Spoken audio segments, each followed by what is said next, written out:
give it like a couple more minutes to see if Mergia comes and Bassett. We need a fourth person. Well,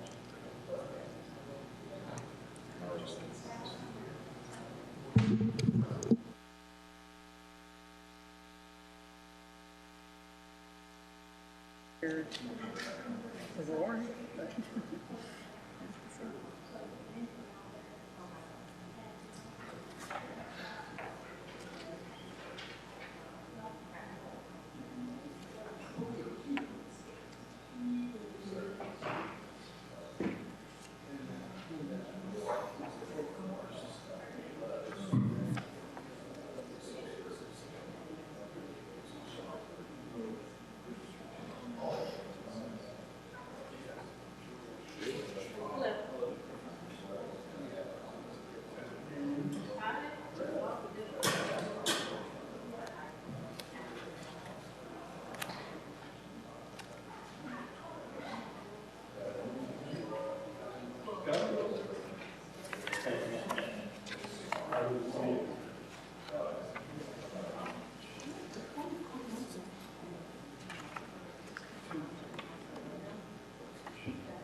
fire station in here? Did I miss it?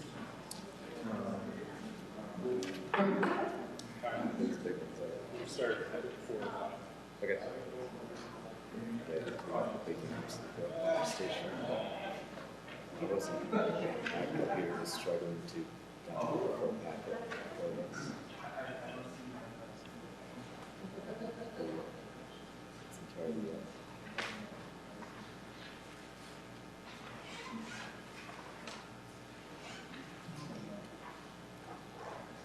So I guess I'm that one confused with where the stuff is for the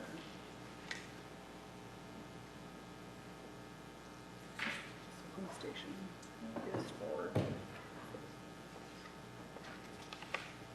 I see. Okay. I was saying the pump station was for the golf course. It's the last time we did the pump station. The pump station must be the city project. Yep. Okay. That was not clear. So now it is. Thank you.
so You know what happened? Yeah. Yeah, that's the word.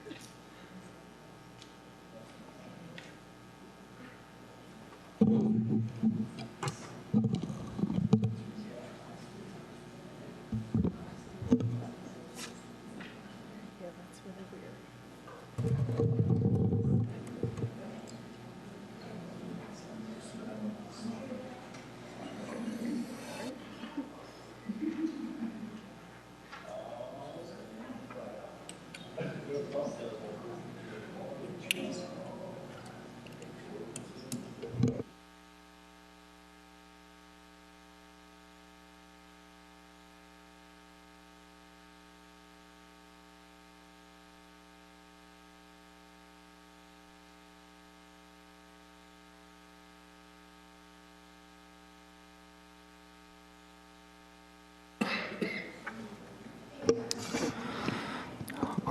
right, I'd like to call to order the regular meeting of the NFP Review Board for Wednesday, May 28th, 2025. Nolan, will you please call the roll? Hollander. Here. Frederickson. Here. Mergia. Here. Stemple. Here. Martin. Here. Bassett. Rowe. All right, can I get a motion to excuse absent members? So moved. Second. All right, all in favor say aye. Aye. Aye. Aye. Any opposed? All right. On to item B, adoption of the agenda. Can I get a motion to adopt the agenda as presented?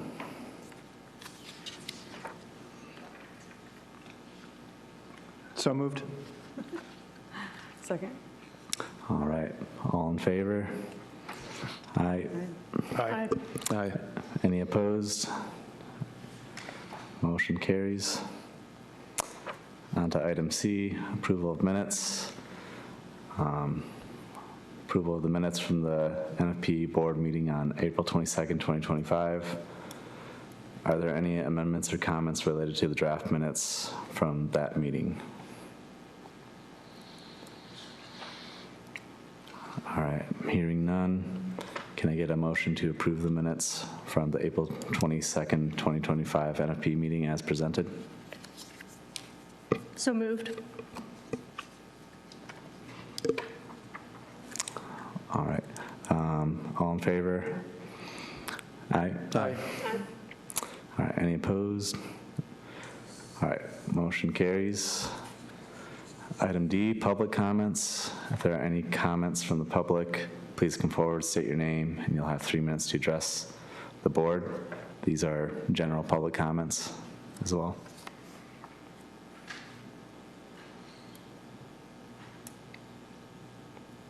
All right, I see nobody stepping forward. Are there any call-in comments? No call-in comments. All right. Item E, board member comments. Are there any comments from the board?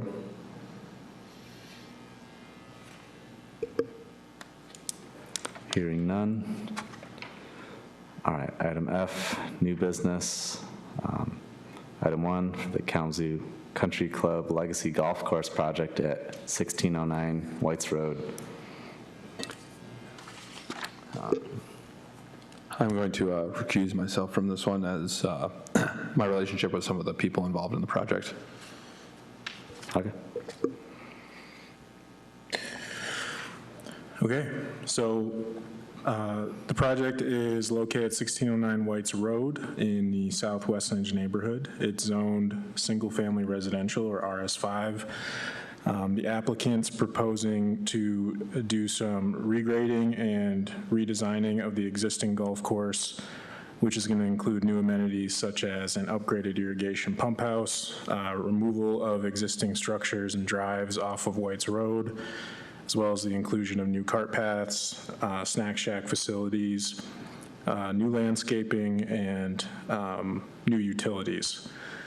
Right now, the project is scheduled for site plan review on June 4th, and the project's has been before the NFP board twice before related to a dimensional variance request. For the pump house, this was in February of 2024 and December of 2024. Right now, they're moving through our development process, seeking site plan approval. The property in question is in the NFP primarily because of Whites Lake. So Whites Lake is right on the southern boundary of the property. There are, as defined in the NFP, some protected slopes. There's also protected trees and some woodlands scattered throughout the site, with the protected trees mostly in pockets in and around the existing golf course holes, and the woodland areas being on the edge or edges of the property. Rare species review wasn't required for this site. So due to those existing natural features, the two primary standards that, or three primary standards that come into play are the water resources standard. So there's a 25-foot water resources setback. The protected tree standard, like I said, there's a few pockets of trees, more than a few pockets of trees throughout the site, some of which have protected trees within them. The woodland standard, again, that's a separate standard to the protected tree standard and applies more to the wooded areas on the edges of the property. And then protected slopes, especially within 500 feet of White's Lake, as well as any slopes that are 20% of grade or greater that interact with woodland areas or protected trees. So right now, the staff recommendation, based on what we've received thus far, is not to recommend full NFP site plan approval at this time. You know, I'll have the applicants come up and give some more context as well, but the recommendation right now, there's some, you know, the reason staff aren't recommending it move forward at this time is we want to explore potentially moving underground utilities within or out of the slope faces and the protected slopes within 500 feet of White's Lake to the extent possible, as well as providing justification for protected tree removals, and also looking at a potential slope restoration plan and planting plan that can be a part of the soil erosion and soil control plan for the project. And then, you know, proceeding after this through the initial site plan meeting to get further comments from the site plan review committee and then come back to the board in June. And with that, I'll invite applicants up to speak on the project. Just let me know when you'd like me to advance the slides. Thank you to the board and the city team today for having us back again. I'd like to start out by introducing our team. My name is John Fulling. I'm the superintendent at Kalamazoo Country Club, and we have also from Hurley and Stewart our civil engineers, Tim Stewart, Eric Barkovich, and Michael Lowe, and then J.J. Henn representing ownership of the club. So once again, really appreciate you having us back. As Nolan said, you know, the first time we came through, there's no question we missed a few things. We're happy to be able to come back and address them. Appreciate Nolan's input and help over the last few weeks going through it with us in detail, and hopefully by the end of today, in answering those questions, we can ask for your approval to continue to move forward and as hopefully we've addressed everything that you are interested in. So, yeah, if we could start out. So, thank you again, Nolan. The three main issues: utilities and slopes, the protected trees, and the slopes themselves. We'll do in a bit of a different order. We're going to start with slopes and then utilities and then trees. And then what I'm going to do is I'm going to talk about what I can talk about and have Eric Barkovich, our civil engineer, come up and get into the more technical details, especially when we get into utilities and things like that. But we'll kind of tag team it here as we go along. So the very first slide here is just an overview of the entire property, and what you're seeing there are essentially that's the utilities, isn't that right? Yeah, that's our NFP plan, and we'll kind of cover the utilities a little bit later on, but that's just showing all the protected slopes on the property and our proposed tree removals and protected trees as well. So I think you're probably good to move on. Yeah, you've also got the 500-foot line in blue. And okay, so with that, what we wanted to show you is the overall grading plan. As Nolan stated, this is a golf course renovation. It's more than a renovation, it's really redevelopment. And our goal with the club and the golf course itself is to create a property that can be here yet for another 150 years. You know, the club is 120 years old, and the redevelopment, what we're looking to do is really create an asset, a huge asset for the community and for, you know, the club and for Kalamazoo. So this is the overall grading plan. This is the cut fill, and as you can kind of see, the majority of the cut fill more lines are inside of that 500-foot circle around the lake. The remainder is relatively little. We're really not touching a lot of the property. We're not doing a lot of mass grading out there. The topography is so good, they're able to use it. However, around the lake, we do have, because that's where the slope is, but most of that is because we're going to be doing the removal of the buildings that we talked about at the last meeting we were here.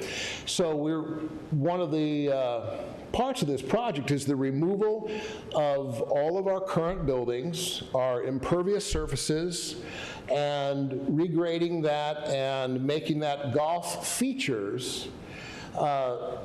So with that, there's more cut fill activity in that area, which is why you're going to have the majority of all those cut fill lines in that area.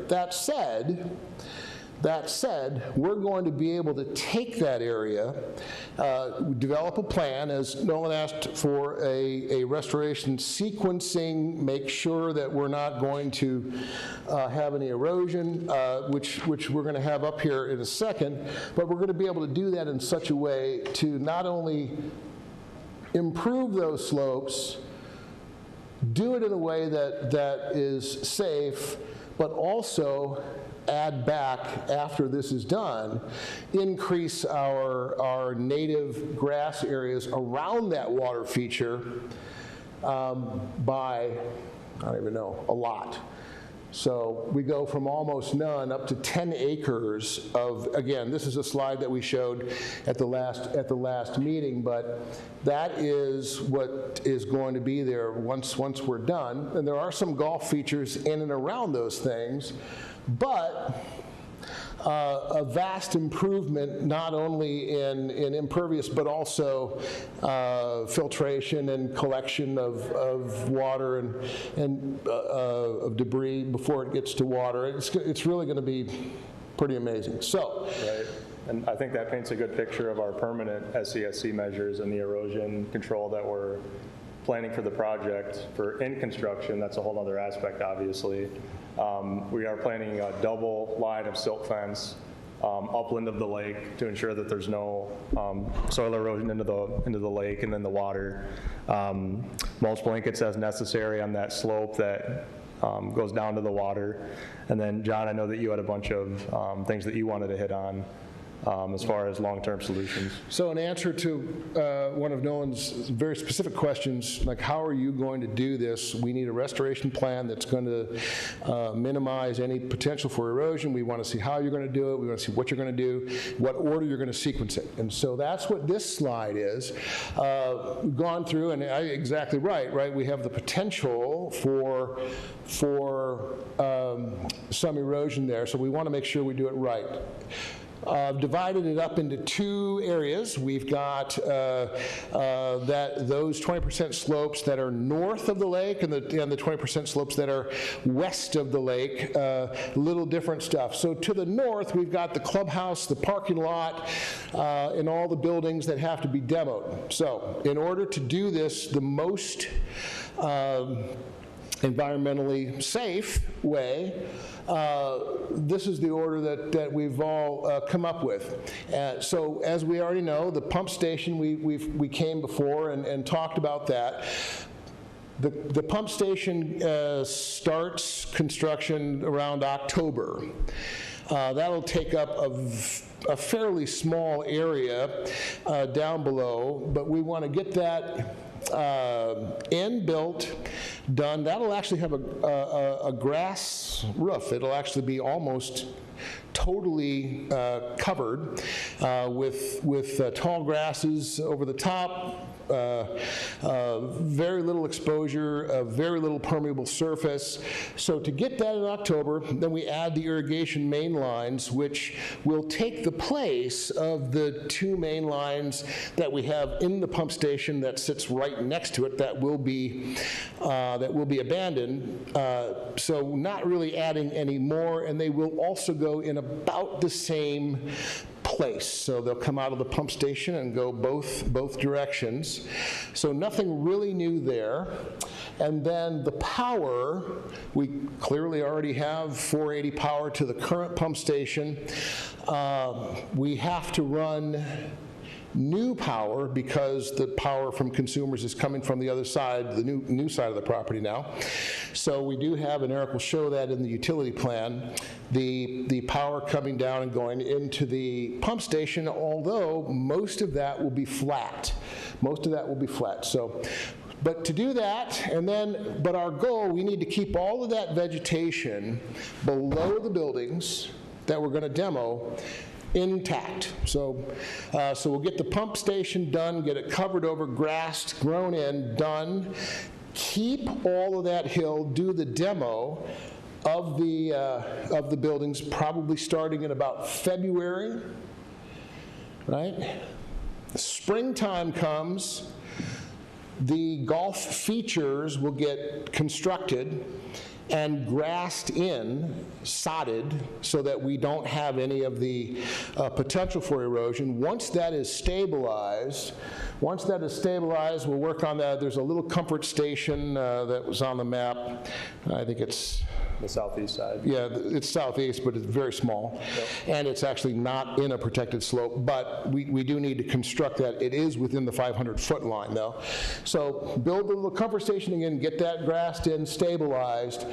When everything is stabilized, grassed in above, then we'll start with the grading of the hill, which, again, will in some places be none, in some places be inches, in some places will be feet because of the buildings above and trying to and we're going to make that better than it is now.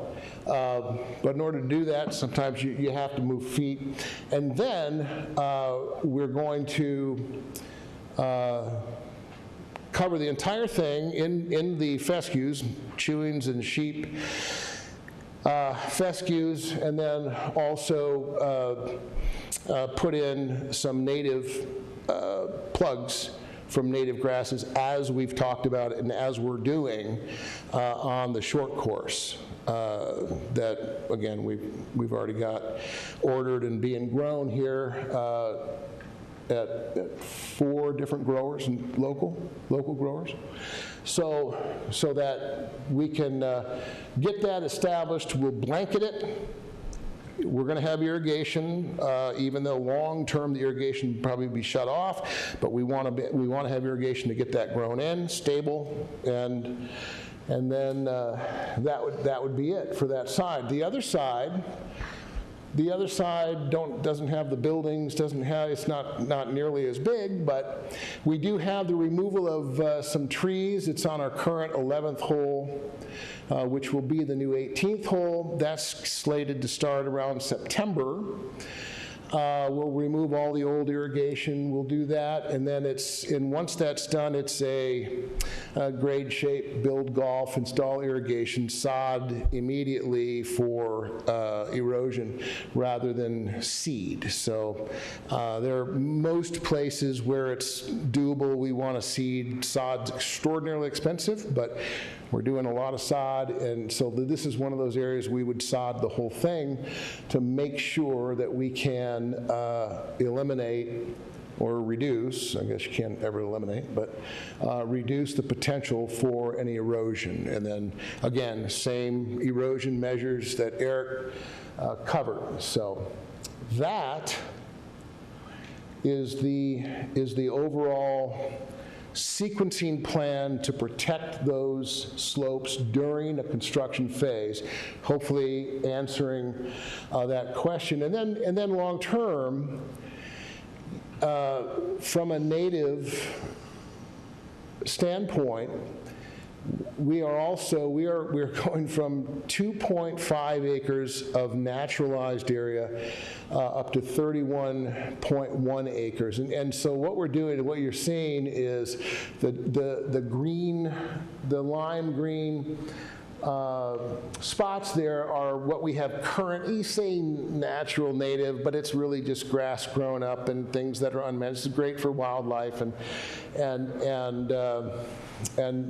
reduced inputs currently, and then going into the white, which is what the new design, new golf course will have by way of native, and I mean native, not just grass grown up areas. Some will be fescues, thin and wispy, up into play. As we get into more middle areas, we start to add plant materials that we can actually put in that are out. Again, it's a golf course. It's still a sports field, so you've got to accommodate golf balls. But as we get away from a fairways, then we can start to add these native plants that we're having grown. And I do have a list. If you want to see it, I can certainly get it to you, of all of the plants that we actually are contract growing right now. And this is just an example of the types of grasses that we might have. It's not a confirmation of what exactly. No, I'll get you an actual list of what we're doing. This is just a visual, essentially. So now we're on to the proposed utilities within the 500 feet of White's Lake. Tried to blow this up and kind of bold the utilities compared to the plan that was submitted. A lot of bright colors on this page, so hopefully it makes it easier to see. This area, there's already a lot of existing utilities, like John mentioned. There's existing irrigation that cuts through there. There's existing sanitary, existing water main cuts through that area as well. So a lot of it is a replacement of utilities that are already there. Looking at the screen here, the protected slopes are the bright red hatches. And the proposed utilities that you'll see, the dark red line is sanitary. There's a blue water line. There's square rectangles that represent storm catch basins. Proposed electric line that cuts along the south edge, just north of the lake. And then also the bright yellow irrigation lines that cut throughout the golf course as well. And looking at the routing of these utilities, we feel that it's the most efficient and feasible. While it does cut through the protected slopes, we feel that we found the most efficient path for these utilities. Tried to keep them away from White's Lake as much as possible, and have also thought through what the proposed grading will look like and the slopes that we'll be creating, that the map will look a little bit different than this, trying to avoid those future slopes once the final grading is done.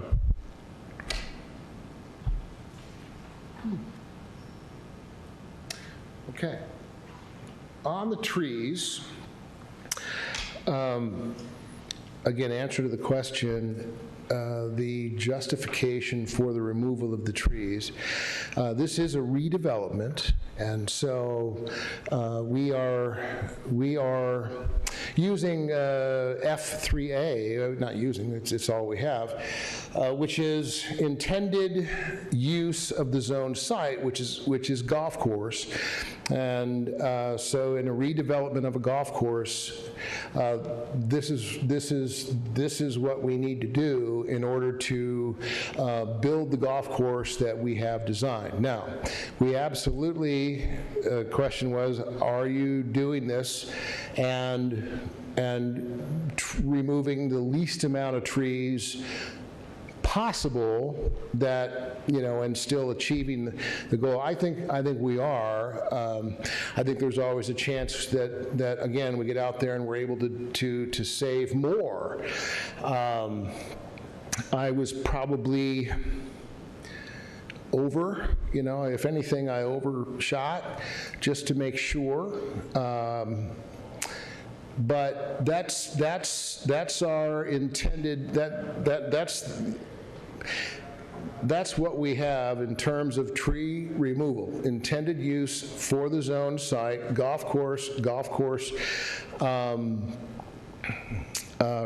renovation and golf course building. Now, with that, we also understand that we have to follow the tree rule, and we absolutely plan on and want to and will follow the tree rule. We've got a tree planting plan there. The trees that you see on the list are the trees from the city, from the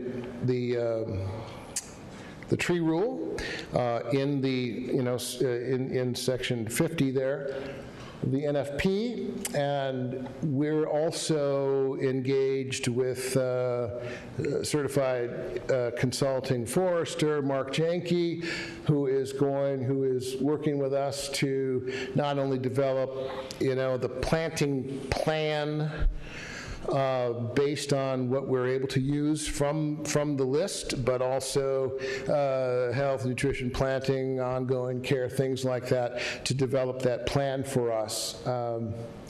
Our intention, we have more trees going in than the 273 that are on the protected list now.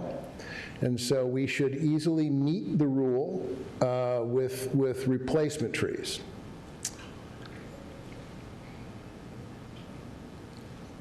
Outside of that, following the rule, woodlands, I think there's only 4 trees. And we don't technically, we have woodland adjacent. I don't think we actually have woodlands on the property, but we have a few trees that are on the fence line that are just inside from woodlands and somebody else's property around the outside. And the only woodland trees that are coming out, that are slated to come out, are 4 or 5 trees at the very south and east corner of the property. Literally single-digit 4 or 5 trees. Other than that, we don't actually have woodlands interior of the property lines. And that is all we have on trees, and I think that's the last slide. So with that, I'll thank you, ask if there's any, or what you want me to do. I'm happy to stay, happy to go.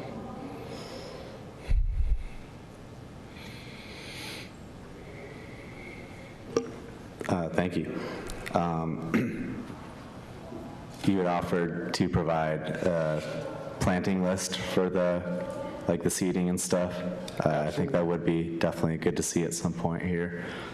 I will, I think Tim brought I have another one. I have my computer. I have it I'll give it to you before we leave. Sure, yeah.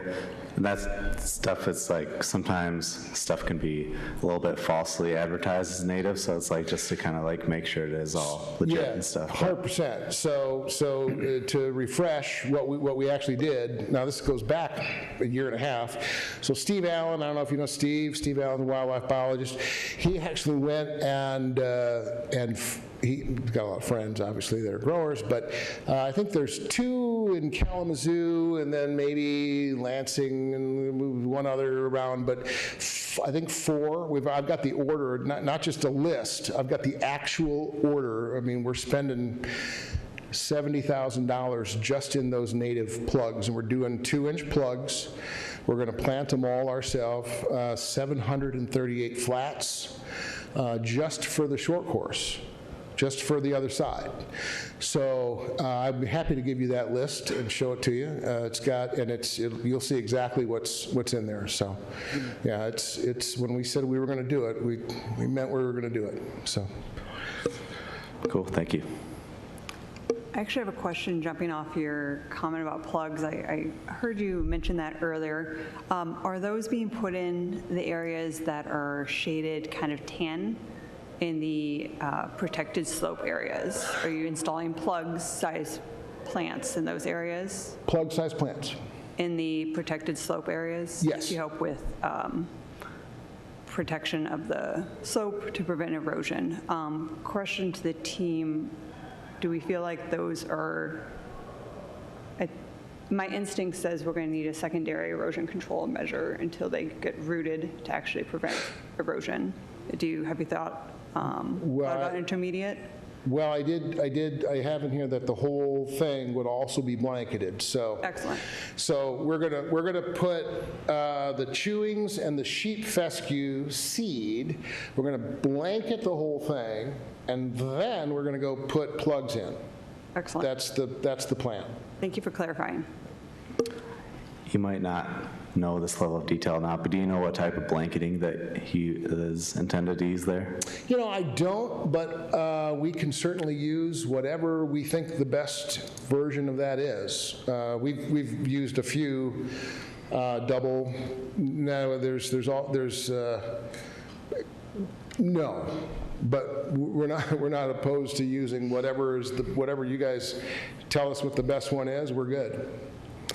Yeah, I can't remember if it's, and then any of the NFP stuff that we've talked about, like use of like plastic-free erosion control blanketing. Sure. I think a lot of times people use like coconut fiber or like straw blanket type stuff, but yeah, I think we've generally recommended like plastic-free at the very least. Sure. Just for wildlife concerns, getting into that and stuff. I know Futerra is supposed to be of the best in terms of erosion. I don't know, but I don't know about the plastic-free. We can certainly look into all that.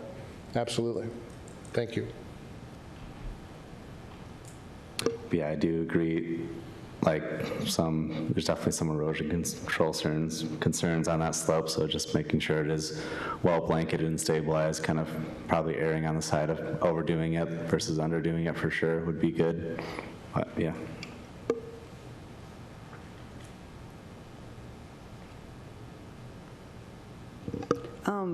I had a question about the underground utilities map. What was the red line running through the protected slope area? Yeah, that darker red line, is that what you're talking about? Yeah, leading towards the, Yeah, so on the right side of the screen, that's the Southeast Snack Shack building. That is a sanitary service line that's running back to the west to get to the sanitary main that cuts through the golf course. That's an existing city sanitary sewer main and a public easement. So unfortunately, it kind of hugs the west side of the property over there and doesn't go much further east. There is some private sanitary main that's just south of the clubhouse, but that's not accessible to us because of the proposed grades. So we're going over to the west to connect into that city main. I'll add a little more context as well. The NFP prohibits underground utilities, new underground utilities within the faces of protected slopes, which is one of the current issues with where some of these utilities are located now. The board, you all have flexibility, in terms of if that's something that's, because really those slopes are protected due to the proximity to White's Lake. So really the protection is for the lake. The entire site has been, I think they mentioned, at a golf course since at least the early 20th century. That's what this site has been used for. But NFP states that those slopes are not to be impacted for new underground utilities. That's why one of the staff recommendations was a slope restoration plan that potentially outlines mitigating impacts to those slopes to the extent possible. So the board has flexibility, if that's a condition for approval, that's something you all have flexibility on. But I just wanted to call that out, that right now, the ordinance states no new underground utilities. So is that something that they may need to seek out a variance for then? I think the board has the ability to, some flexibility where we might not need a variance if there's a narrative and a slope restoration plan as a part of soil erosion control to avoid a variance situation. The previous dimensional variance for the pump house was specific to the pump house impacting the slopes, and originally it was going to be located more on the northwest side of the lake, closer to the other property, in between some protected trees, and there was some discussion about directional boring at that time, at that meeting, back in February of last year. And then they came back in December of last year, and the pump house is where it's shown now. So it's really close to where their existing pump house is. But Yeah, and I think the goal in our restoration effort, knowing that there's going to be regrading in that area, we want to plan for the best option possible to mitigate the effects to those slopes and to cause any, potential soil erosion issues just that close to White's Lake. So knowing that that area will be regraded, hope that the utility impact isn't accentuating that much, since we're already going to have some disturbance in that area that we are planning for, both during construction, restoration, and then after construction as well for permanent features.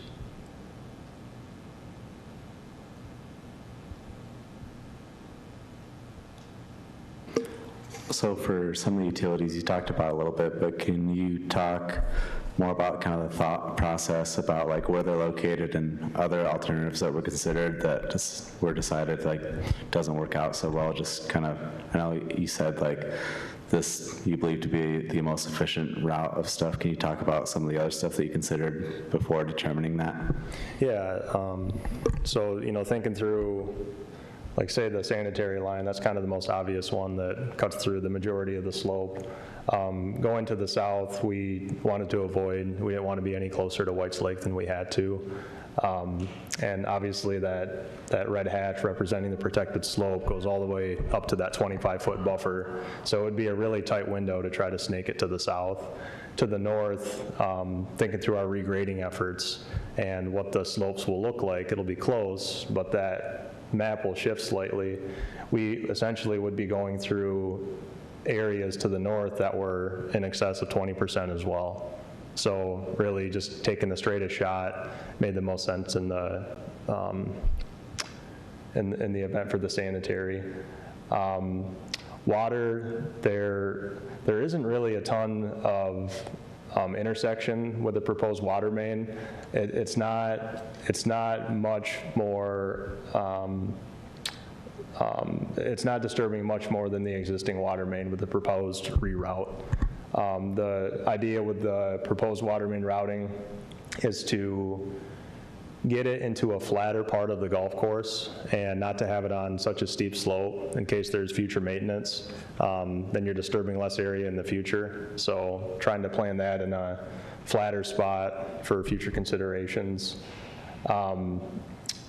The electric line, that's something I think that we can still take a look at. Right now, the electric line is running along the south edge of White's Lake. It is out of that 25-foot buffer, and I think we may be able to snake that just south of the proposed red hatch that represents the protected slope. And then irrigation, that's kind of tied to the golf course layout, really, and you might be able to speak more to that one. It is. Yeah, it is. It really is. But, now we're talking about utilizing fused HDPE pipe that, is a 75-year infrastructure versus, what's in there now in that slope, which is 8-inch, PVC, and still has, again, in all my time, 31 years, and as far as I know, for the last 50, 60 years, it's never had an issue. I think the irrigation is probably the least, troublesome, certainly, but yeah, the bottom line is it does tie to the design of the golf holes themselves, what you're seeing is the main lines. And I guess the question is irrigation, is that a utility? It's... The proposed routing is also consistent with the existing lines, like you were saying, so Yeah. the idea was keep them on the same path. Yeah, right, virtually identical to what we have today. So as you come out of that pump station, that yellow line that goes northwest and southeast, the current irrigation comes out of the pump house, goes right through that same area, northwest and southeast. So there's almost nothing different about what we're doing, other than, like I said, it'll be much better, much, more predictable, heavier duty, less issue pipe, long term. Will you be removing the old irrigation lines? Some of the main lines, but the majority of it will likely either be abandoned or come out when and if any of the excavations, because they'll have to remove some topsoil if they're going to do it, even if they're grading a little bit and then put it back. But I would imagine a lot of it will be not taken out of the ground. We'll take the heads out. We're gonna take all the heads and the quick couplers and the satellite box and stuff, but the pipe, no. I mean, there's probably 3 systems in the ground now, old systems. Can you talk about the depths of each of these utilities? Yeah, irrigation is going to be, main lines wouldn't be probably any more than 3, most irrigations 18, most, at the most. Right. Yeah, the water main's going to be around 5 feet deep. The sanitary, I can't remember off the top of my head, it's starting at around 4 feet of cover at the snack shack on the east side, running at anywhere between 1% and 5% going to the west to make sure we have proper cover, and then connecting into that west manhole. So anywhere between 4 to 8 feet in most spots. The cover is going to vary as the topography changes with the golf course, so you might have less cover, more cover in certain spots, but generally want to keep at least 4 or 5 feet.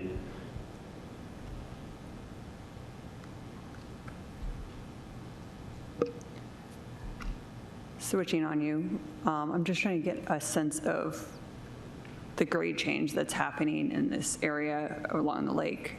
Is the slope increasing, the percent? Nolan, could you go back to the grading plan, particularly that zoom in? Yeah, that'd be perfect. Yeah, might have to blow that baby up. Yeah, that one right there. In general, the slopes aren't changing significantly. To John's point, a lot of the grading is a function of the clubhouse and the existing impervious area, tennis courts, site amenities going away. So naturally, that's going to cause some regrading effort in the area. We're not going to a significantly steeper slope, a one-on-one or anything like that. Really, the changes are related to the clubhouse going away. There is a golf aspect, so there will be some new tee boxes where it's flatter and maybe slightly steeper, just adjacent to those flat spots. But really, I don't think if you took a picture of this looking north from the lake, it's not going to be. Well, it's not going to be steeper. Not going to be different. It can't be steeper. It can't be steeper than right behind the clubhouse, I can tell you that, because right now it's like that. So no, the vast majority is there, and that's to tie the buildings. I mean, in general, if you look at the rest of it, the entire 11th hole, there's nothing. So we're really moving virtually no soil at all. on the entire west side there, a little bit up by the fence line of the cart path, because that's already, again, a very, very steep man-made slope that's just going to get readjusted for some tees, but there's already tees up there and greens. And so I think, yeah, so most of that work is right around the back of the clubhouse, pool, tennis, and what you're seeing is cuts. What you're seeing, you know, in red is cuts. And so that, if you think about it, it's going the opposite way, right? It's being cut into the slope. So we're not adding percentage. We're reducing percentage. We're going to tie it back in so it's less severe, not more severe. Like I said, I'm pretty sure some of that cannot be more severe than it is. Okay. I guess, can you tell me a general percent slope that the slope's going to be, and maybe a max as well? I think when I was averaging it out, it was close to 18%. Okay. So yeah. I was just kind of taking a top contour down to the lake, 100%, and yeah. roughly 18% with some varying Okay. in either direction. So then the two snack shacks on the other sides of the lakes are from the existing grade. I know they're not existing structures, but are those going to be higher than the grade is currently? Are you bringing that up just so I can visualize? There's a lot going on, so I appreciate you taking the moment to kind of walk me through this. The one you can see, the one, I'd have to probably get on my computer. Southeast one, you talking about that? You want the other two, right? Yeah. The second one is at the second box up there.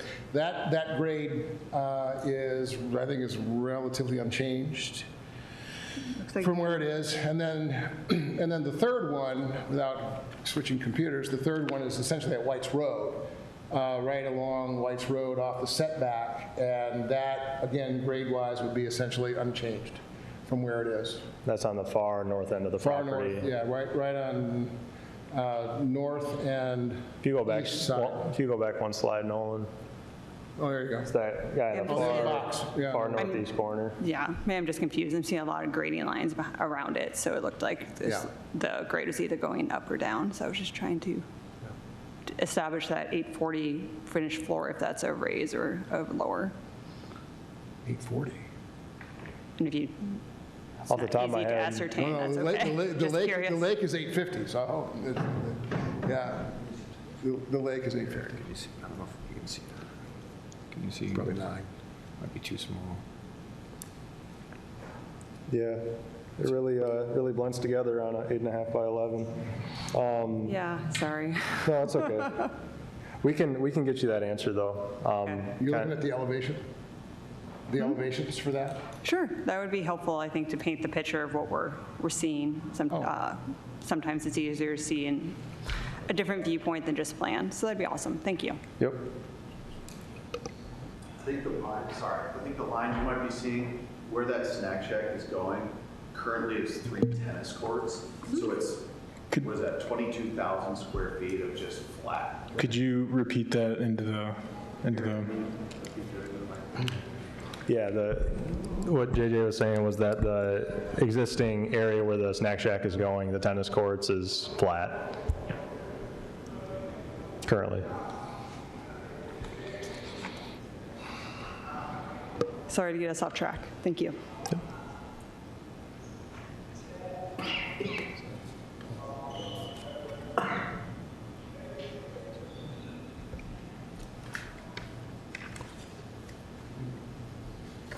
I feel like we need to do justice to the bullet points that Nolan brought up, providing justification for the protected tree removals. I know you said it was because it's going to be a golf course. I understand that, but if you could walk us through some of the alternates, the why, the how you came about that, that would help us understand the justification.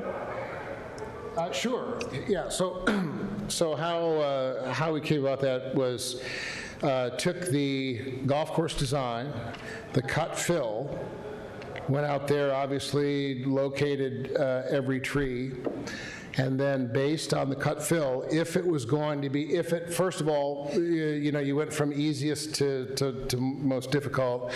If it's in a fairway, if it's in a green, obviously, it's got to come out.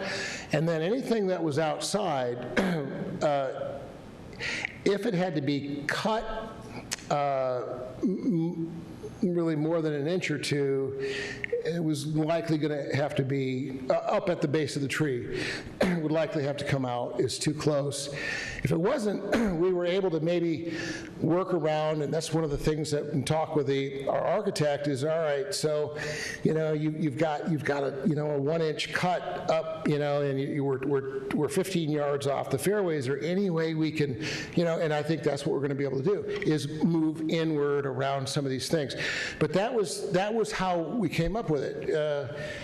How I came up with it. Let's see. We literally every tree, cut fill, grass lines, golf course, design lines, and trying to figure out, does this have to be taken out? Does it not have to be taken out? Is it clear? Is it unclear? And how do we go about rectifying that? Some of it, and I'll be 100% honest with you, the trees on the golf course, and I get that trees are trees, but a lot of them were planted. They're not great trees. They were fast growing, and they're not in great shape. Are they?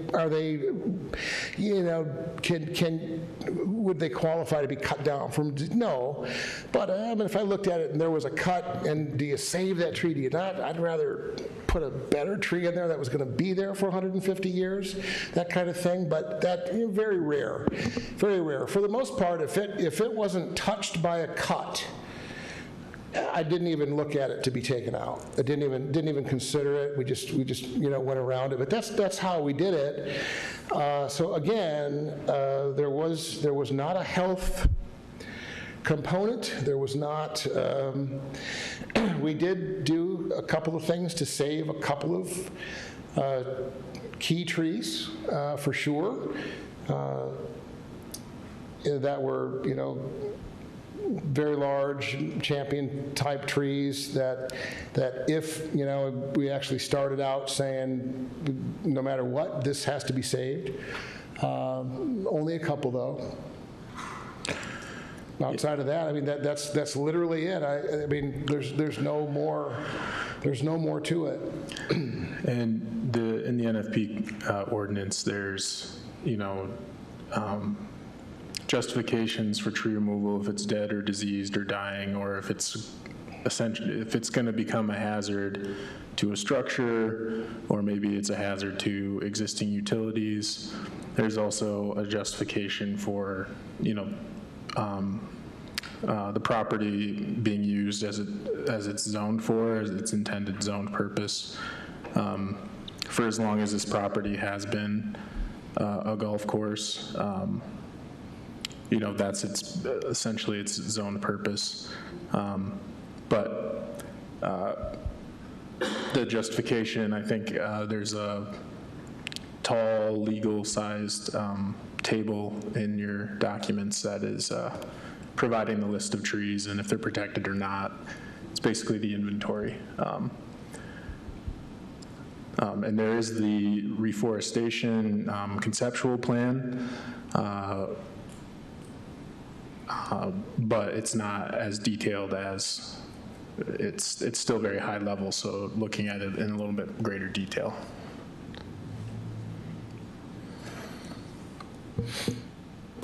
Yeah, do you have any details at this time of kind of the tree replacement plan, kind of how you're looking to go about that?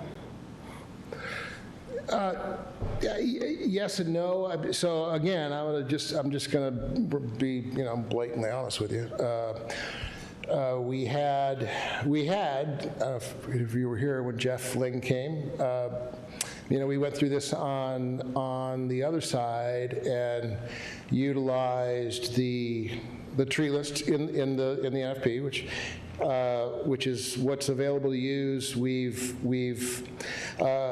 contracted, again, our goal was to kind of stay southern mesic oak type. Long-term, that's great for golf courses, right? Long-lived, long-term trees. And so, I mean, we kind of went through that. There's not a ton of options. There's what you have available for us to use. And so the goal was to use those types of trees throughout the property. There's some interior as well that are going in, not just around the outside of the property. But our plan with Mark then is to take and really look at and our architect, right? So we also have a golf course architect, is now that we're working on this side is to take together and say, okay, here's what we want to put in. And I think, and we will have a detailed list of both understory, shrub, overstory, where and why. You know, some will be for screening, some will be, you know, for numbers, some will be because we want to redevelop at least a little bit of a forest in some areas. So yes, will we? Yes, and that's what our goal is. I'm frankly not qualified to do that myself, but between the two of them, we should be in good shape to do that plan. So we have already contracted. I forget, you know, Ken Murray. We're growing trees because Michigan, you know, you can't find a lot of those trees here because of our soils. Grown, right? You got to truck them in. So again, we kind of had the idea he can get the smaller material. He's been growing them for a couple years, and so we're going to have some nice 2-inch, 3-inch stuff, B&B, that we won't have to pay shipping on. So we've been thinking about this for a while. I mean, it's not a new, but most of that is in that family of trees. Do I know exactly what we're going to put? No, but it's all in that same that vein of what's on that list. Yeah. I don't know if that's a good answer or not. Yeah, I mean, some of this too is like asking you to help get you thinking about it too and considering it for like the future as well as things kind of move forward. Yeah. And kind of in that theme, I guess, like something especially in urban areas that we think about is like tree protection and kind of like helping make sure the trees actually get established and survive versus just kind of being planted and forgot about. And I know the golf course probably has higher standards of watering and all that type of stuff, but kind of, do you have much details for like, as far as like once the trees are planted, how you kind of intend to protect them and make sure that they do survive and all that? Yeah, so that's the second half of what he will be doing. Not only the CRZ, but the critical root zone, but protection, but also then you know, planting plan, fertility, ongoing, do protection, mulch, all those things. You know, we already know there'll be a percentage that we'll have to replace. We get that. You know, we're talking fencing for deer, all of those things. But we're going to look to him to make that plan, and you know, just hand that to us, and that's the plan that will follow.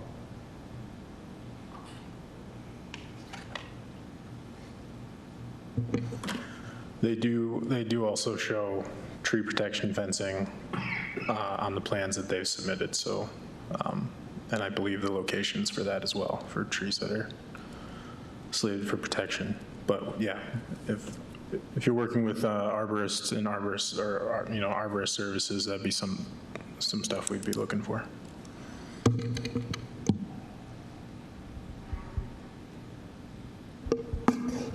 I guess before we get too far ahead, I want to make sure we have space for public comment if there is any. If there's any public comments here in person, please go ahead and step up to the podium. Gave him the lists for you, the plant lists. All right, I'm seeing nobody step up in person. Is there any call-in public comment? All right, no call-in public comment either. Is there any further discussion from board members here? Any more questions, comments, or anything? Just a question, Nolan. So I think we definitely would like to see plan list. I just said I sent it to you, but with the right time to prepare that and review it, would we, if we do conditional approval, will we see that again, or is that not? Normally with conditional approval, you wouldn't see it again. It would continue through site plan, and that documentation would be submitted through the site plan process. As far as options, you can do that. The staff recommendation is simply that, staff recommendation. So you are your own board, so you can either, there's options available. You can either do conditional approval, you can go the other direction, or you can, make a motion to, if you wanted to carry this forward as an item to the next meeting, that's another option. So Just for clarity, that is what we're officially requesting today, is a conditional approval, knowing that we're still working through the site plan review process. We have that meeting scheduled on June 4th. So there is quite a bit of effort that's left to get this to the finish line. It's not the last time that the city's going to see our plan. So just know that we're making a good faith effort to get everything that was outlined in the agenda packet and that was brought up tonight finalized and addressed. So just hoping to get a conditional approval tonight to check that box and keep things moving forward. Yep, understood. To the group, a big question I think we need to discuss is if we are comfortable with not seeing a planting list and plan, is we won't see it.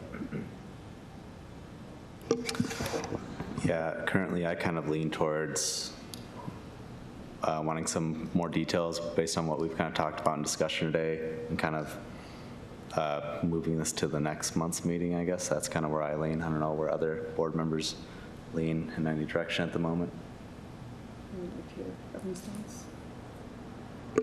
We've talked about a lot, and I'm trying to get straight what we're looking for from the applicant. I know that we're asking for a plant list, which maybe has already been provided. We're asking for a slope restoration plan, a formal slope restoration plan. What other items are we looking for? For me, it's the plant list and the ability to review the plant list. So I'm not sure that, I appreciate you guys sending it right now. So correct me if I'm wrong, I'm not sure that we can get it to us to review it like as we speak. So for me, it was the plant list, because I feel like that is a big part of the board in providing native species and helping developers reach those NFP goals. yeah, the other aspect of the slope restoration plan is that new utilities underground within protected slope faces. So that's another piece of this. So. Yes, and we can discuss that as well. My thoughts were conditional approval, like I felt like I was getting the justification needed to understand why the utilities were placed where they were. That one isn't concerning me as much. Concern is not the right way. I just have not been able to fully evaluate the other options. So.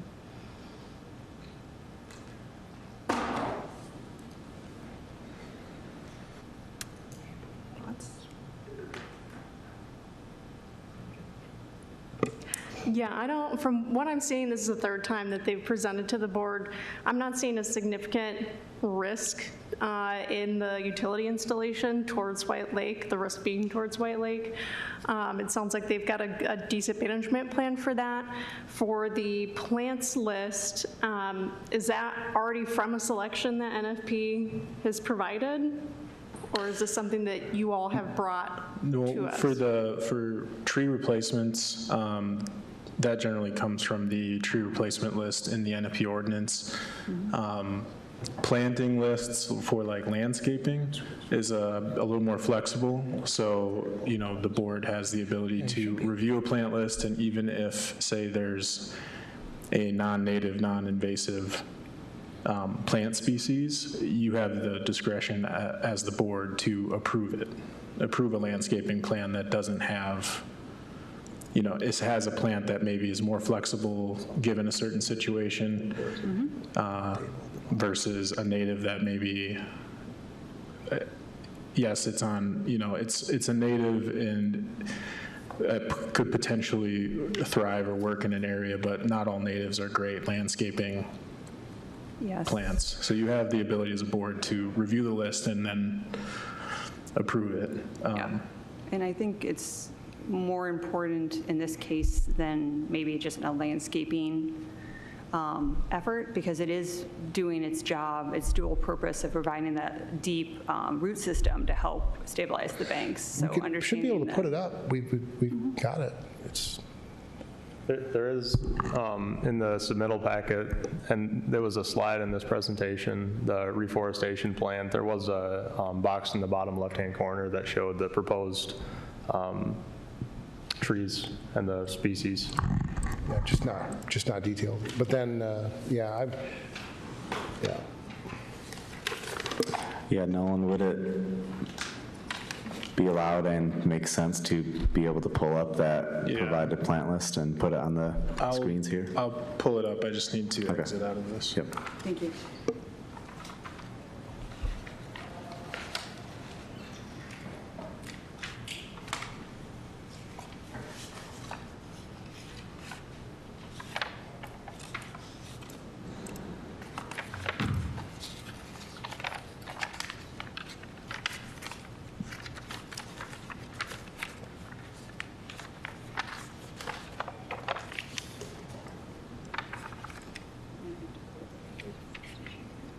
Need me to zoom in?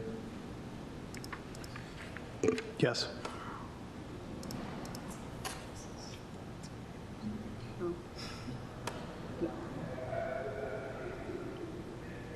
Yeah, so these are on order. These are actually, we're going to take these starting in September.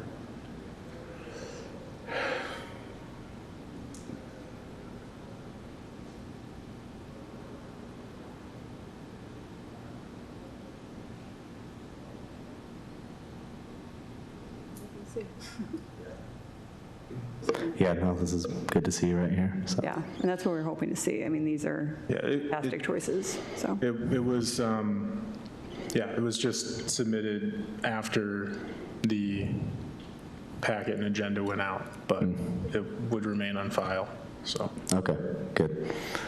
Yeah, this looks like a pretty good list, and yeah, it's good just to review it and be able to screen out, make sure there's nothing kind of hidden in there that may not be good, but yeah, overall looking at this looks like a really solid list, good diversity, some good hardy plants and all that stuff, so yeah, I like it. Good. Yep, well, thank you. It allows us to kind of do our job. We appreciate it. Thank you. Thank you.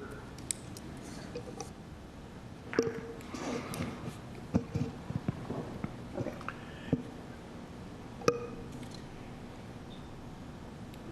So now, how is everyone leaning? Yeah, no, I feel better now, and when I was saying leaning before, I was like kind of slightly leaning, so kind of also curious to hear from the group where other people were at, and yeah, I feel like we've gone over quite a good bit of stuff today, so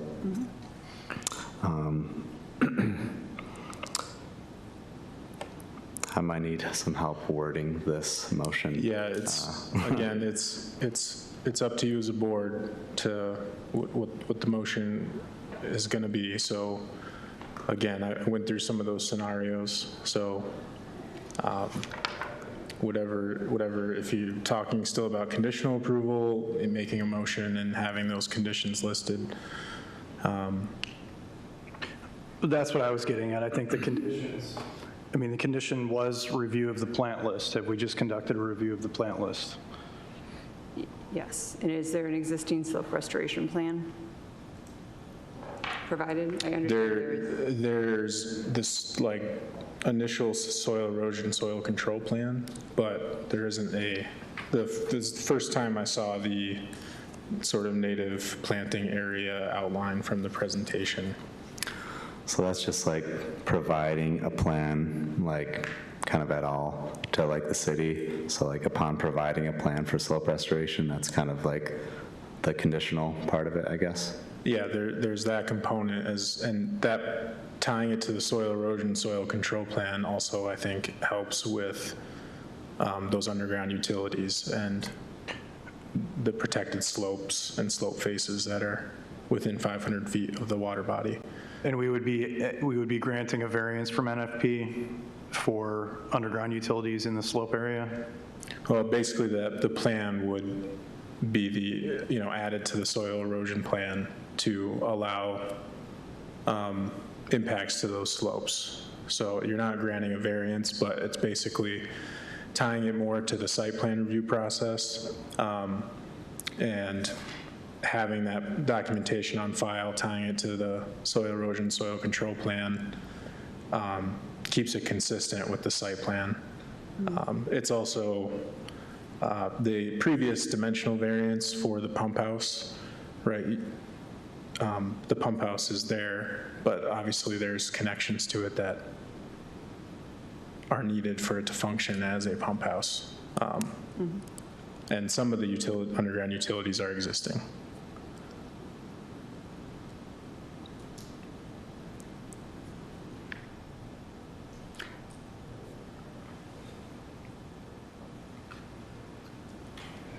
Yeah, I lean on making a motion to move forward. I'm just having trouble thinking of like how to word it, the motion, I guess. I guess what conditional approvals does the team group feel that are necessary?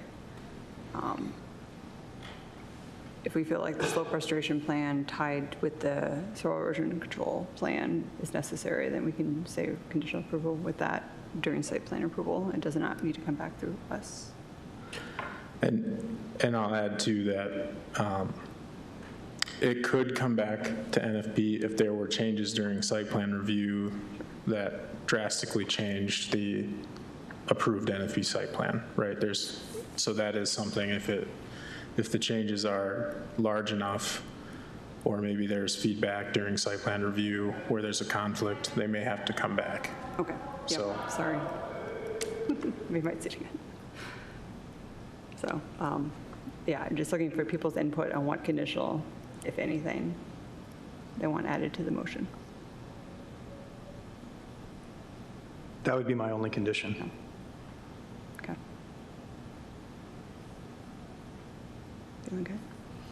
My brain's kind of, but motion to,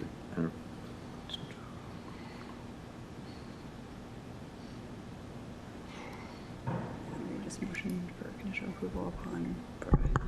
I think just to help it along, we can offer up a full slope restoration plan that details SCSC measures, details how the utilities will be installed, details the entire process to protect these slopes. If you guys are kind of trying to figure out a condition that would help you approve the plan, that's something that we can definitely provide. Yeah. Feeling good? all right. I think I got it. If I don't, we can make an edit, but can I get a motion to approve the NFP site plan conditional upon providing a slope restoration plan? So moved. Second. All right. Nolan, this will need a roll call vote. Can you please call the roll? Bergia? Aye. Martin? Yes. Frederickson? Yes. Hollander? Yes. All right. Motion passes. All right, moving on to the second item, City of Kalamazoo Water Station Number 5, improvements at 2045 East Michigan Avenue.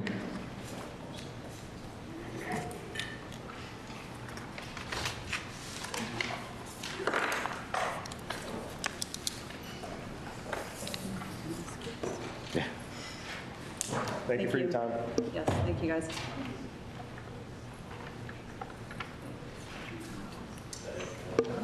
Nolan, can you provide some background on this new business item? Yep. Okay, so the property located at 2045 East Michigan Avenue is in the east side neighborhood here in town. It's the current location of pump station number 5. It's been a pump station or a part of the municipal system for probably a little over 100 years at this point. The parcel right now is zoned limited manufacturing, or M1. Utilities and public services are permitted uses in those, in that zone district. And the proposed work is basically a redevelopment utility consolidation plan with some expansion on site that involves pump stations 5 and 14. And this is basically to create a new treatment facility that can treat PFAS to meet regulatory standards. So right now, the pump stations themselves don't have that ability. So, you know, this is recommended to be able to treat those sort of forever chemicals. Project was originally slated to come before NFP in 2023, but did not. The project just had a checklist meeting, or as it was known before, a pre-site plan meeting in April. So they're involved in the development process right now, moving towards site plan review, and they're seeking NFP board approval for their NFP plans. It's in the overlay district due to some surface level hydrology, as well as some protected trees and some woodlands. MNFI rare species review is not required for this property. It's also within a 1, 5, and 10-year wellhead capture zone. The standards that apply, the water resources standard, wetland standards, protected tree standard, and as well as any woodland protection for that sort of east end of the property. So the recommendation from staff right now is for a conditional approval, just based on, you know, having a full replacement tree list and their locations, clarifying the tree protection fencing, and the replacement tree species, and then full site plan approval from the site plan review committee. So with that, I invite the applicants up to present. I'm going to pull that up right now.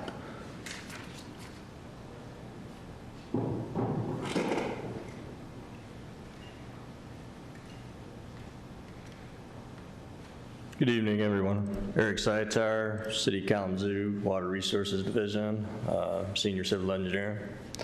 Anna Crandall, Assistant City Engineer, Water Resources Division. Did you get our presentation? I did. I'm pulling it up right now. Excellent. I'm just not that quick, so Fair enough. there we go. Fair enough. Just let me know when you'd like me to advance. All right.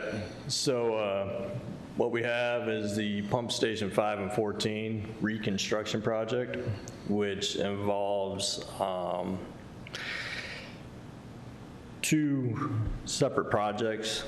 One part of the project is pumping water from Station 14, which is at Spring Valley Park, existing well field, to Station 5 at Shippers and East Michigan Avenue, and treating the water at the new Station 5 and 14 at the Station 5 property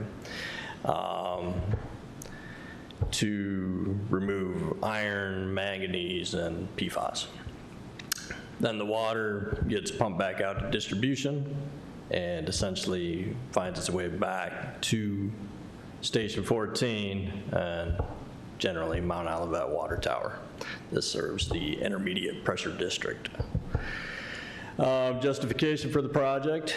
Our goal is to provide safe, reliable drinking water to the city of Kalamazoo and our surrounding townships that we have franchise agreements with.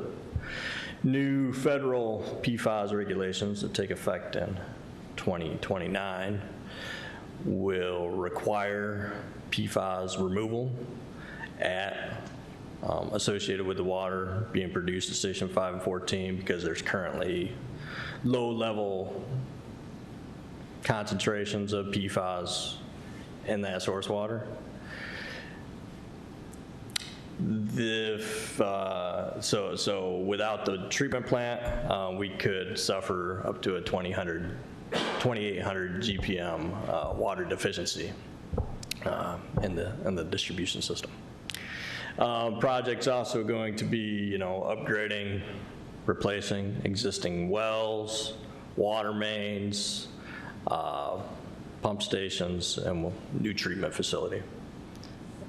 All this will provide improved water quality to the water distribution system as a whole. So this is a general depiction of the existing site conditions, where the site is depicted by that red line.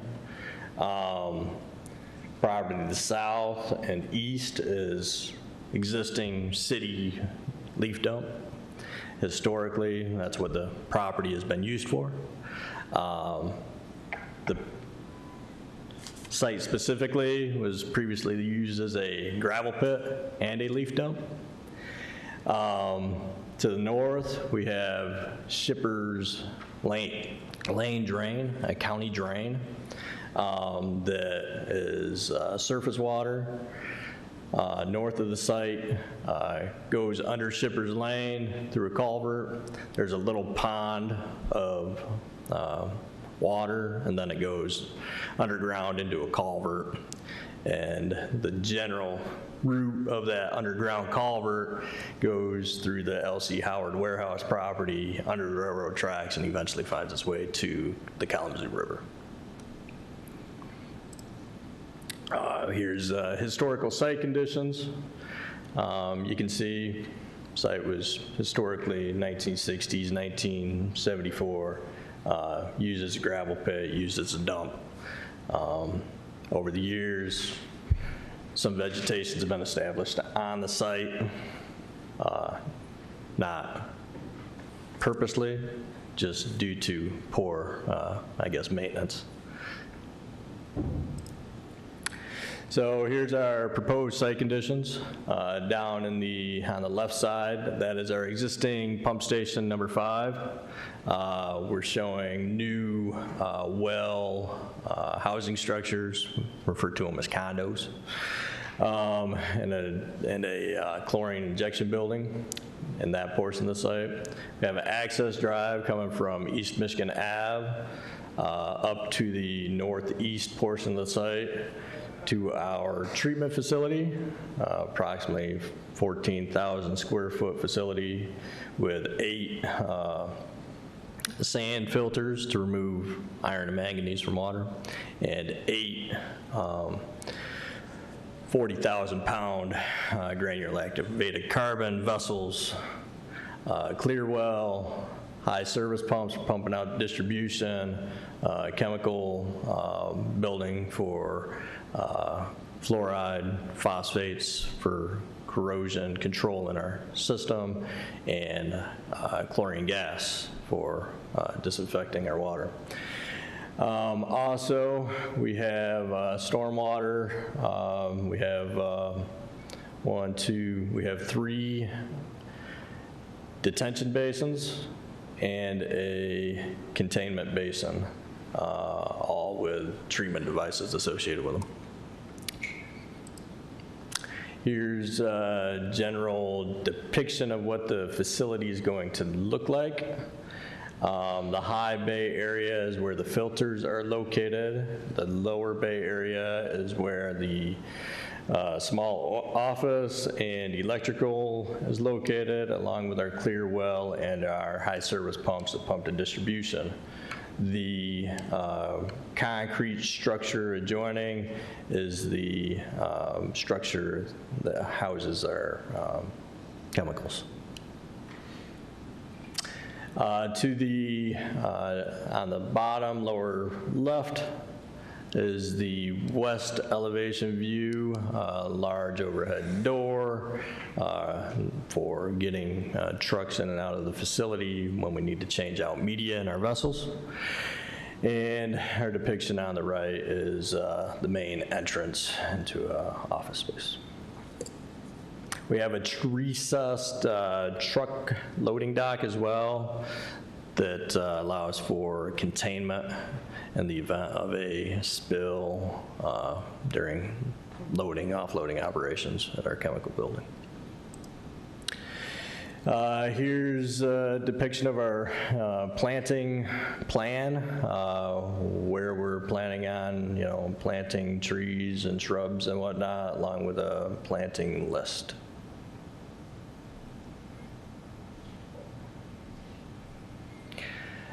Here, our westernmost detention basin, the berm, the high point of that is just outside of the water resources setback for the Shippers Creek ponding area right there. That's somewhat of a wetland. That location was picked due to topography and us not being able to move that any closer to our type 1 municipal wells. We have a regulatory requirement of being at least 200 feet from our wells and our infiltration basin, according to the Michigan Safe Drinking Water Act. So that is that's why that location was selected. Here is proposed tree removals. This is the southeast portion of the site, or southwest, I mean. No tree removals proposed in that area around our existing Station 5 location. And to the northeast side of the site where the building is proposed, we have approximately 15 tree removals proposed. Removals are necessary due to building footprint and grading requirements. Again, justification for the project: provide safe, clean drinking water to the city and surrounding townships in light of impending PFAS regulations. So it's necessary for us to build this facility to make sure we can continue to provide safe, reliable drinking water to the people of Kalamazoo. Any questions?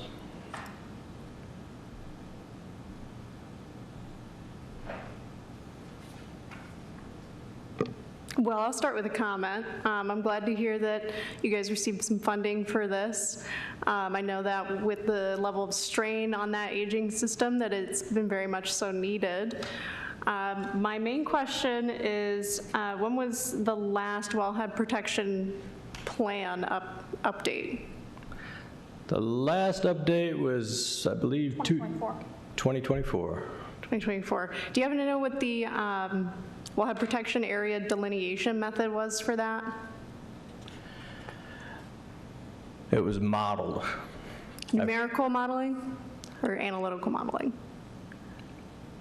I'm not sure at this moment. I couldn't get you an answer, but that's okay. Yeah, I don't know offhand. Wasn't directly involved in that process. Okay, thank you.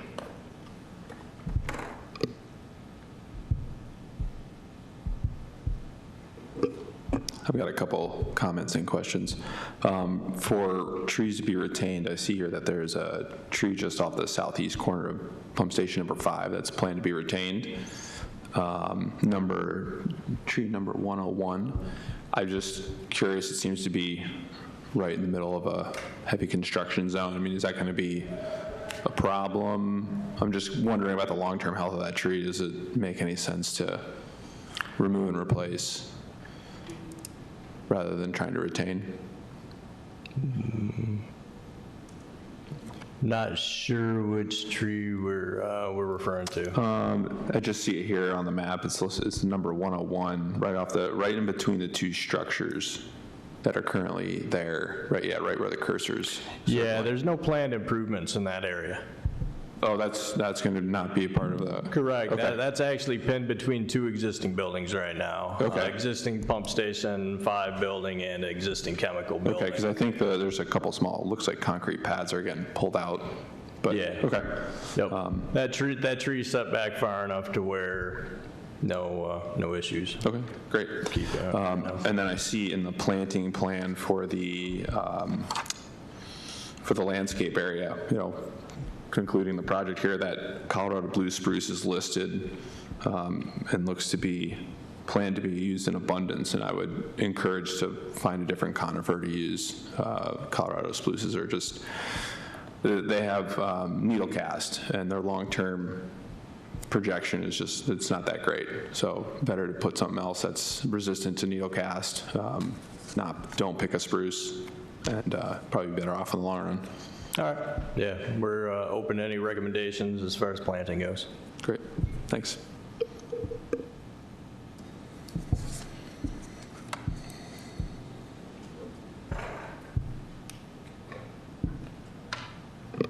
On the history of the leaf dump / prior gravel pit, how long has the city owned that property? Do we have a level of confidence that it's only been leaf litter that's dumped there?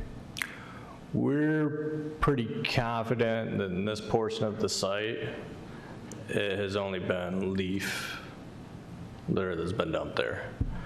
We've had several soil borings done for geotechnical purposes and haven't found evidence of anything else, significantly. And some concrete here and there, a little bit of asphalt, but for the most part, it's leaves.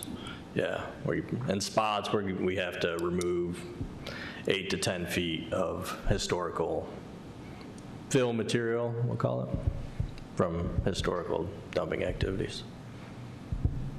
Okay, thank you. Yeah, and I don't, you might be able to confirm, but I thought that the city had owned the property, or it's functioned in this way for at least since the early 1900s, early 1910s. That would be my assumption. The pump station's been there since 1914 is when it went in service. Yeah, and that's a swath of city property that goes all the way to Nazareth Road.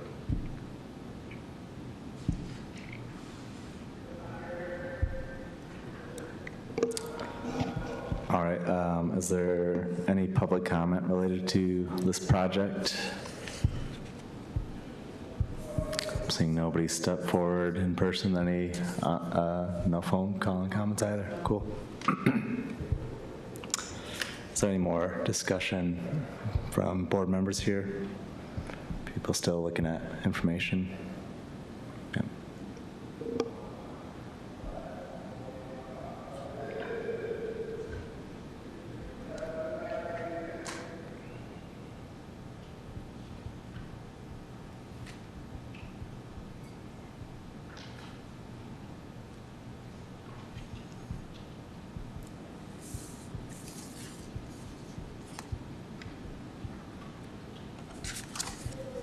Yeah, only thing I'll add is that staff did discuss about the retention basin that's within that, just barely within the 25-foot water setback.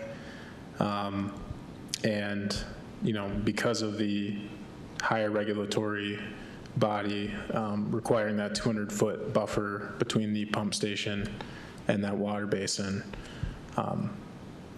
that's where that's why it's located in that spot. There's really not another place for it, but I just wanted to point that out.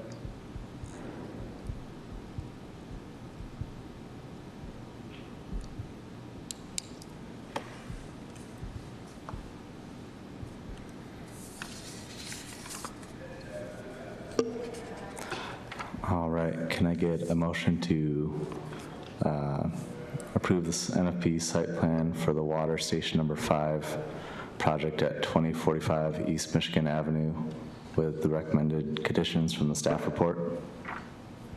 So moved. Second. All right, this will need a roll call vote. Nolan, will you please call the roll? Hollander. Yes. Frederickson. Yes. Mergia. Yes. Stemple. Yes. Martin. Yes. All right, Thank you. Thank you. thank you. Moving on to number 3, the City of Kalamazoo 669 Gull Road River Park Improvement Project. Nolan, can you please provide some background on this? Yeah, so this project is focused on Verberg Park, which is located at 669 Gull Road here in the city of Kalamazoo. It's right along the western bank of the Kalamazoo River in the north side neighborhood. Currently zoned Live Work 2, excuse me. Parks, open space, and preserves are permitted in that zone district, so it's meeting that requirement. The proposed plans are to improve the amenities on site by adding a new kayak launch, a new accessible kayak launch, a visitor shelter, and a bicycle pump track. A bicycle pump track is sort of, well, I'll let them describe what a bicycle pump track is. But yeah, so there's additional amenities going in on site. Right now, they're moving through the development process, looking for full site plan approval. The sites within the NFP, due to its adjacency to the Kalamazoo River, as well as the pond that is present on the property. There's also some protected tree pockets and some kind of areas of woodland kind of on the edges of the property and kind of close to the river. Rare species review was required, and documentation was provided for that review. So again, site development standards for this project include the water resources standards. So, the site's sensitive just due to its proximity to the Kalamazoo River and the public access that is provided there to the river. The proposed ADA accessible kayak launch that is planned to be installed on poles that are going to float on the water surface. And it's going to have a minor square footage. I think it's a little over 300 square feet. And it seasonally will be pulled out. So, this is a permitted activity within the setback. There's also Eagle permits required for these activities as well. So we'll have those on file. Same with following the wetland standard. And then for protected trees, they've provided an inventory that gives species and size and tree protection fencing locations as well. And they also provided photos of trees on site. The woodland areas were also delineated, but they're not proposing any impacts to those. And then quite a lengthy document provided by Nywander and Niswander Environmental that did an on-site visit as it relates to rare and potentially threatened species.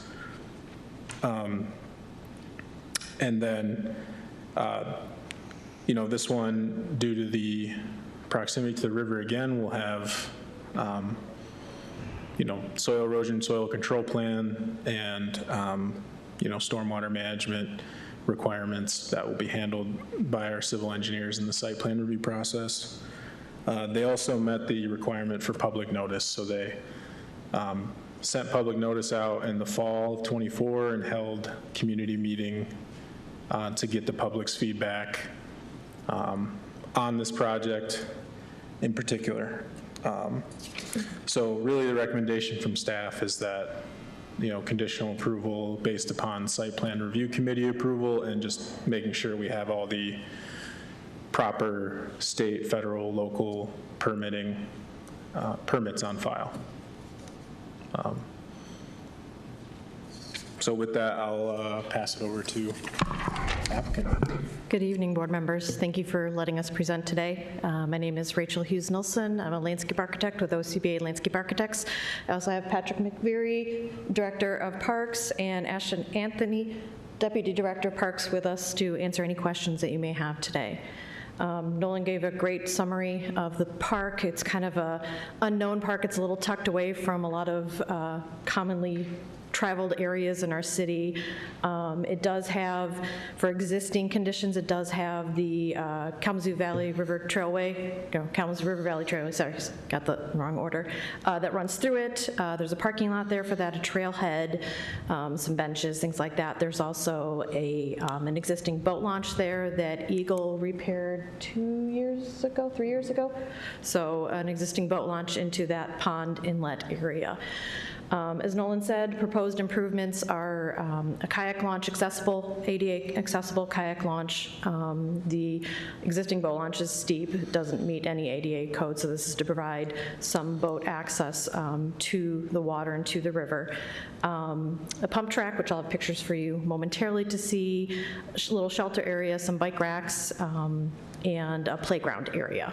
So as you can see on the first screen here, most of the improvements are on the north side of the park, and the trail kind of runs north and south through the park. We had an arborist come through and identified the protected trees. There were 41 protected trees on the site. We are not touching any of them. We're not proposing any of them be removed. So you can see kind of how they're highlighted for each area. We also had the arborist look for the woodlands. That was just on the north end of the site. The trees on the south end of the site do not count as woodlands, as it's all mowed turf underneath, so it does not count per the ordinance. So we have just about 2 acres there on the north side, but again, we're not touching anything on that north side there, so we're not affecting any of those woodlands. This is an image of the kayak launch.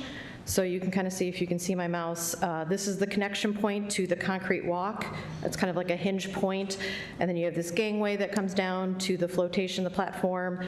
You've got your 4 posts that stay in the water permanently, then the platform and the gangway, they come out seasonally, and the hinge here that connects to the concrete, and then those posts allow that platform to move as water elevations change with the seasons and things like that, so it offers some flexibility with weather and climate. There is a bench here that somebody sits on, gains access to where the kayak comes in, and then they can get in and out that way. So as you can see, we're locating it close to where the boat launch is.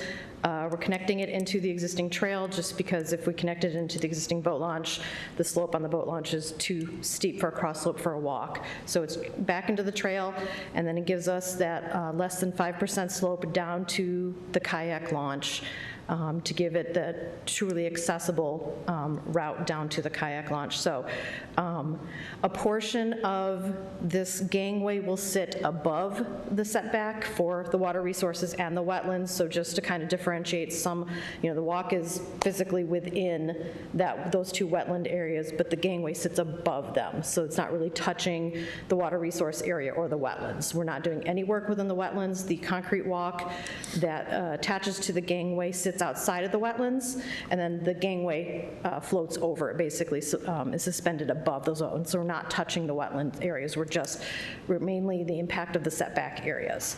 So, and I think you have a report for the wetlands in there too that just kind of shows what all is there and how much is there. So 15 square feet of the kayak launch gangway will sit above the setback. 61 square feet of that gangway will sit above the wetlands themselves, and 228 square feet of the concrete walk will be located within the setback area. Not within the wetlands, but that setback area as it comes from where the gangway connects in and then back up to the trailway. For the water resources, same kind of numbers. 73 square feet of the kayak launch gangway will sit above that water setback area, and then 60 square feet of the concrete walk will be within that wetland, or the water setback of that area. So basically, we're just trying to provide an accessible route to that gangway. We can't make it pervious, we can't make it gravel or mulch or anything like that, just because that wouldn't be considered ADA accessible. So we've made it as narrow as we can. It's only a 4-foot wide walk. It kind of snakes a little bit just so that we can get that slope on there so it's less than 5%, so we're not having to add handrails or anything else. And we tried to place it close to the boat launch to minimize the length of that walk. The further south we move it, it just elongates that walk within that setback area. But we also need to keep it a certain distance from the boat launch so that you don't have conflicts between people using the boat launch and the people coming in and out of the kayak, because they kind of come in north-south. That's the orientation for that. So we found kind of what we believe is a happy medium to get the correct access down there, but also keep it far enough away from the boat launch that there's no, potential for impact. And then the landscape plan is included in there. Because we're 15.48 acres, we're required to put 16 new trees in. Parks is working with, I forget the group that you're working with to get the trees planted in the fall. Thank you. So they'll be helping to plant the trees. We have the plant list on there. It's all native and the correct size. You can see on this plan the improvements on the south side of the park are kind of just in that open field area right now. So we're staying out of the way of the protected trees. We're out of the floodplain. We're in the 500-year floodplain, so we're not affecting any impacts there. And so we're trying to do the least impact to the site, but still being able to provide these amenities.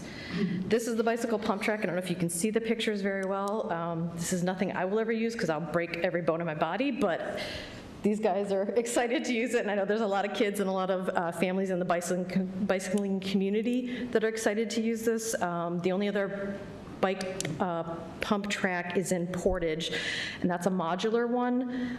So this will be different from that. So the community is super excited to have something like this, and the hope is that someday different portions could be added on, maybe more modular pieces or more asphalt could be added on to it. So, but lots of, they call them rollers, are the hills, and then the embankments, all sorts of fun things to break your legs and arms on. And then there's just some details for those that are interested. And then just quick pictures of the shelter that's going in, just a standard shelter that are put in at the parks just to provide some shade for parents or family members. Some bike racks. There are 3 proposed bike racks going in as this project. There are also 10 existing parking spaces on the north end by the parking lot, so there'll be plenty of bike parking spaces on the site, and then just a small playground area off there as well, so to kind of create different things for different members of the family in that site. So that's the presentation. What questions can I answer for you?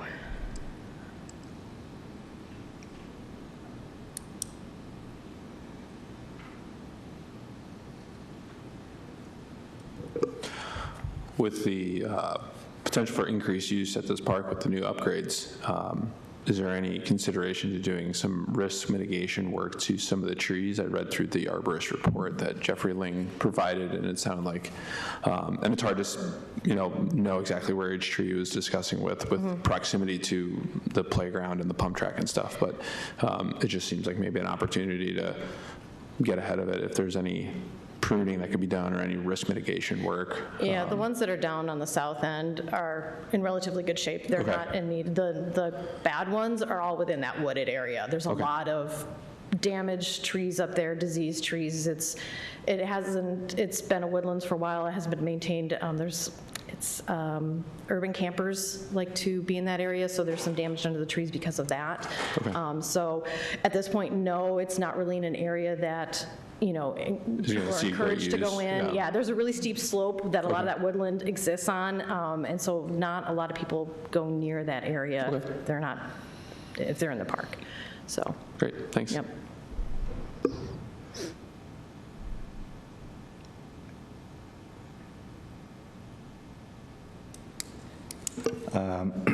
Is there any public comment related to this project?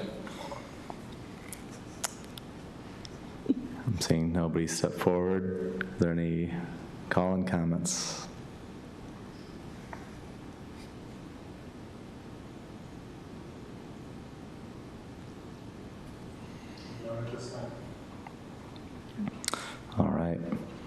Is there any more discussion or comments from board members? I'm going to comment on the quality and thoroughness of the packet. That was very well done and easy to navigate, so appreciate it. Yeah, agreed, for sure. All right, can I get a motion to approve the NFP site plan for the Verberg Park Improvement Project at 669 Gull Road? So moved. Second. All right, this will need a roll call vote. Nolan, will you please call the roll? Frederickson, Yes. Hollander, Yes. Mergia, Yes. Martin, Yes. Stemple. Yes. Thank you. All right, motion carries. Yeah, thank you. Moving on to unfinished business, NFP board work session. Nolan, can you provide any more information on the unfinished business item? Yeah, so just a couple quick things. I don't have a staff member here this evening to present to you about our compliance, but they did say they could be at the June meeting, so we'll plan on that at the June meeting, and I'll try and get stormwater lined up next to have some staff come in and talk about that. I did also connect with one of our city attorneys on that question that was out there about the NFP guide and if we can provide connections to maybe existing resources, right, or repositories, lists of contractors that can do certain work. Example is like I always forget the name. It's basically the Professional Association for Arborists has ISA. That's right. The ISA has a website that has a list of certified arborists that you can look at. You can search your area. Yeah, so you can search your area, and I use that as an example of, hey, is this something we can point to, not showing any preference to one person, but just this is a resource, it's available, check it out. If you need an arborist, this is a good place to start. And that was given the okay, so it's not, we can point to resources externally, or maybe the state has with that guide, so that we aren't supplying a list and not showing preference, but we're pointing people to the professional resources to get them connected with folks in those fields. So trying to make it easier to navigate as a process. But so that's really, I don't have a ton for today. We had a pretty heavy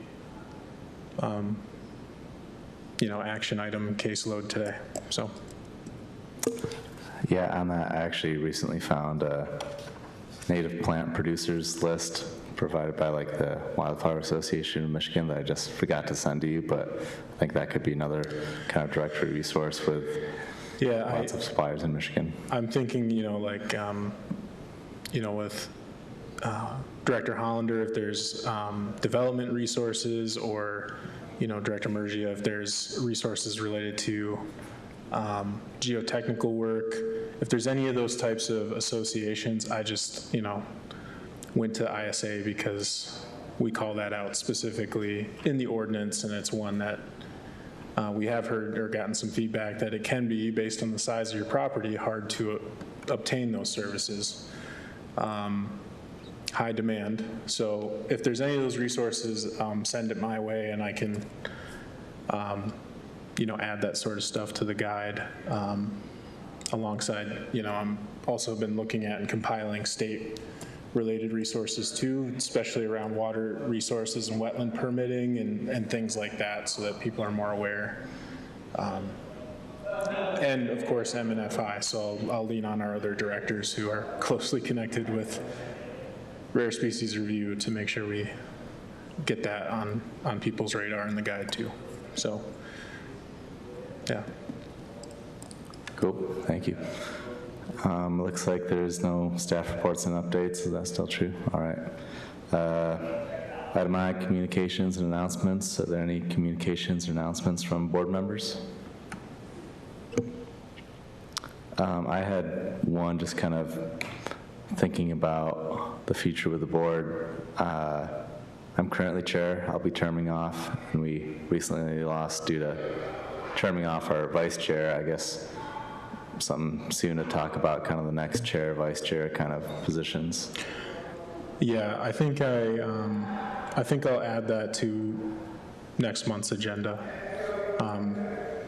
I just this past week had orientation with 2 of our newest members, one of which is here. Did a great job, by the way.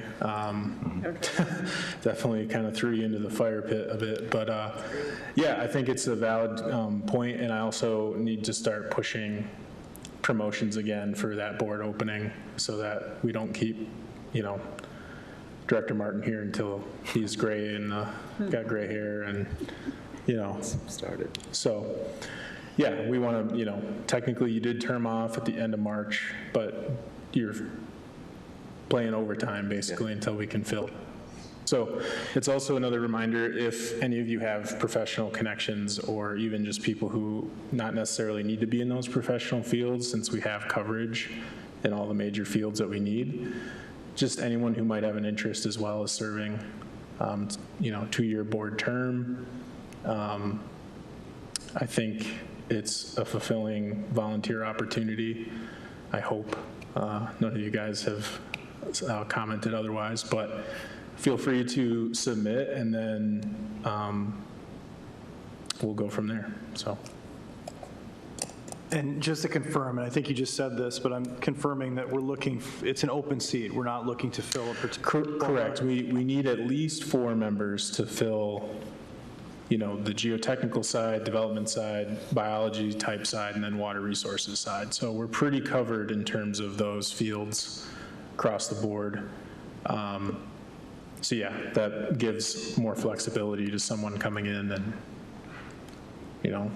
if your background's in social work, but you're very interested in this as an option, you're more than capable of serving on this board. So, but we do, by our bylaws, do state we have to have at least that sort of majority of the board has to have that background. So. All right, adjourned.